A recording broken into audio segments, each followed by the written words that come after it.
Squad Circle Boxing. This is episode 2 of a fighter profile, and I'm joined here by Derrick Osaze. How you going, Derrick? I'm very well, thank you, man. How are you? I'm fine, thank you. Good, man. It's a pleasure to be here, man. Thanks for having me. You're welcome, mate. It's good to have you. So, as well as being the minister, you also set a foundation up for kids to help kids. Can you tell us a bit about that? Yeah. So the backstory about that is that so first of all, obviously, like I said, I grew up in South East London, an area called Peckham.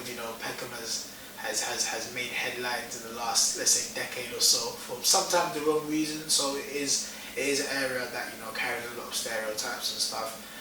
But for me, the main thing for me growing up is that I always seem to have. I'm very thankful for having the right positive role models around me, and just having like good opportunities around me that kept me in the right places with the right people.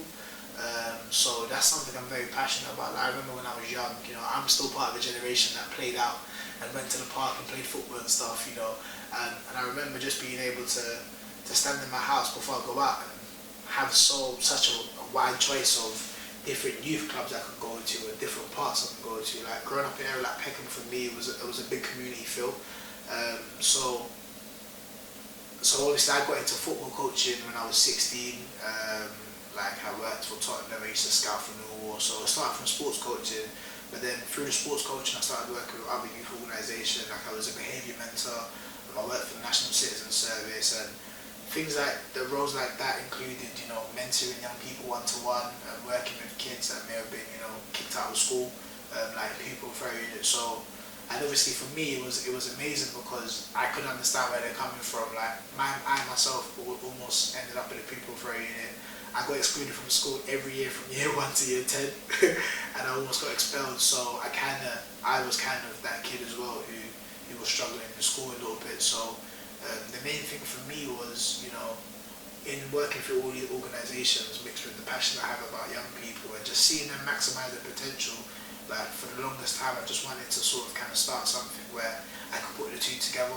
So I've been sitting on AIM Youth for years because it's been in the back of my head, but like you would know, sometimes you have loads of ideas, but it's just kind of sitting down and saying, okay, cool, I'm going to do this. So that's where AIM Youth came about. So it stands for Aspire, Inspire, Motivate. So we aim to help young people have aspirations, and we aim to inspire them and motivate them towards that. Because I feel like there's so much potential in young people, and that's what this is geared towards, like getting out of them. So if somebody wanted to get involved with this organisation, how would they go about it? Yes, definitely get in contact. We're on Twitter, Facebook and Instagram, AIM Youth. We're currently doing a lot of work with schools. We go into schools, we do motivational talks, we do one-to-one mentoring, we do behaviour management intervention schemes, so via the use of sports and stuff as well. We do activities, so it's getting off the ground, it's running well, but it's amazing because you get to develop some great relationships and partnerships with schools and also young people as well. And the aim is just to, I just like seeing young people do well, man. I feel like there's so much potential, and the long-term aim is I want to open up loads of youth clubs again, man. I feel like that's missing from this generation now. Obviously with funding cuts, and so God willing that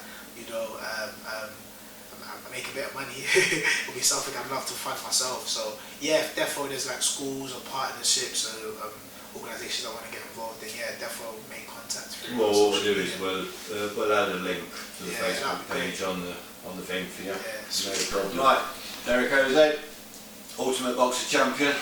Thank you very much for talking to Square Circle. It's a pleasure. Thank you so much. And you guys like, share, subscribe, follow, all of that, and just make sure you follow this great channel, this great platform. And just thank you for giving fighters like myself the opportunity to kind of get exposure, man. Like you've been there from the beginning, right from the pro debut, man. So I really much appreciate it.